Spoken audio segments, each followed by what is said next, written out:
What's cracking, Jack? You are in the jungle. 10 games in Major League Baseball for Thursday, September 18th. We're going to break down every single game, come up with the best bet for all of them right here, right now.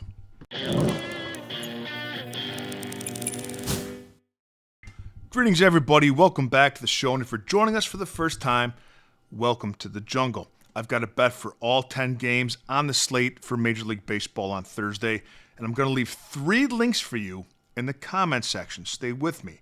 The first link is to my MLB $5 favorite play of the day for just $5 and no further obligation. You get my best bet of the day in baseball text right to your phone. Wednesday's $5 favorite was the Miami Marlins on the money line. We cashed out. Congratulations to all who purchased and tailed.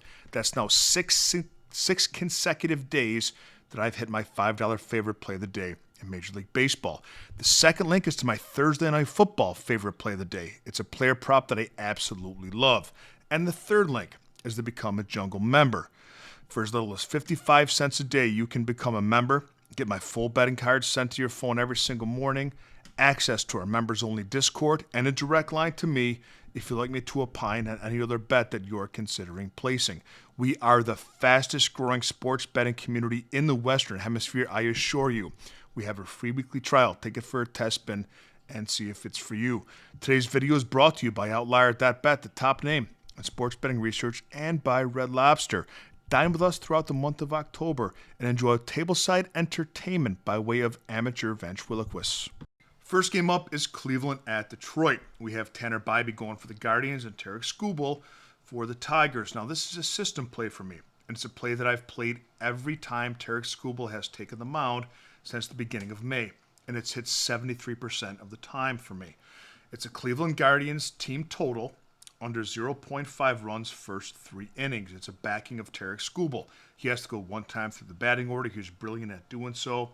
If your book doesn't offer first 3 innings, take the Cleveland Guardians first 5 innings under 1.5 runs. Second game, Padres at the Mets. A meaningful game for both teams. We have Randy Vasquez going for the Padres and Jonah Tong going for the Mets. Vasquez is tough to back, but he has a longer resume in Major League Baseball and a more predictable resume than Tong does. I know what I'm getting into with Vasquez, but Tong scares me. 3 starts at the Major League level and an 8.49 ERA and a 1.71 whip. I don't think he's ready. San Diego's bullpen is in better form at the moment. I have them ranked 5th going into Thursday with a 2.29 ERA over the last 7 days, and I have the Mets ranked 18th. San Diego is 6-4 in their last 10 games. The Mets are 2-8. I like the Padres on the money line.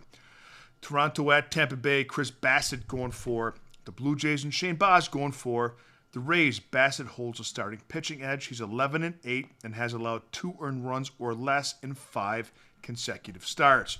Baz has an ERA north of 5, and the Rays have lost 11 of his last 13 starts. That's brutal. Both bullpens are in good form. The Blue Jays have an ERA of 2.16 over the last 7 days, and the Rays have an ERA of 2.12, but a much higher fatigue factor than the Blue Jays have out of the bullpen. I have Toronto ranked 7th and the Tampa Bay Rays bullpen ranked 9th. Toronto's batting .271 over the last 7 games and have the highest team average in baseball over the full season. Rays betting .238 over their last 7. I like Toronto on the money line. A's at Boston. We have JT Ginn going for Sacramento. Brian Bayo for the Red Sox. I like Bayo as a better starting pitching option in this game. He has a 3.25 ERA, and the Red Sox have won 7 of Bayo's last 9 starts. Both offenses are in similar form at the moment. The A's are batting .266 over the last 7 games. Red Sox .257. Red Sox have had the better bullpen season long, but the A's bullpen is in great shape at the moment. They have just a 0.64 ERA over the last 7 days. The Red Sox bats have been cold, but came to life on Wednesday night in an extra innings game win and had 10 hits against the A's. I think the play here is the Red Sox on the money line at home. Mariners at the Royals. Luis Castillo versus Stephen Kolek. Now, pitching matchup is as much of a wash as a wash can be for me here. Castillo, of course, has a bigger name, but has struggles a bit. He's had good starts, but he's also struggled a lot through some starts this season. And Kolek, if you look at his medians is right there with Castillo throughout the season. Seattle holds the bullpen edge. Currently, I have them ranked 6th going into Thursday with an ERA of 2.08 over the last 7 games and a low fatigue rate. I have the Royals ranked 22nd with an ERA of 7.23 over the last week and a high fatigue rate. Seattle has a much better offense and playing meaningful baseball at the moment. I like the Mariners on the money line in Kansas City. Miami at Colorado. Sandy Alcantara versus Tanner Gordon.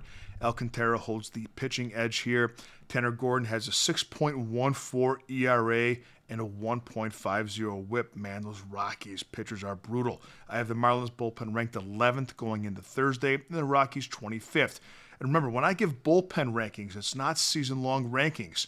When I give bullpen rankings, when I say where they're at, it's the state that the bullpen is in. It's the recent productivity, it's the health, and it's everything that they have, high leverage arms availability going into the game in which I'm capping.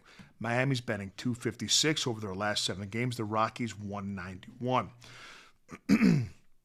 Now the money line is pretty high, sitting around minus 160 with Miami on most books. So you're playing this game.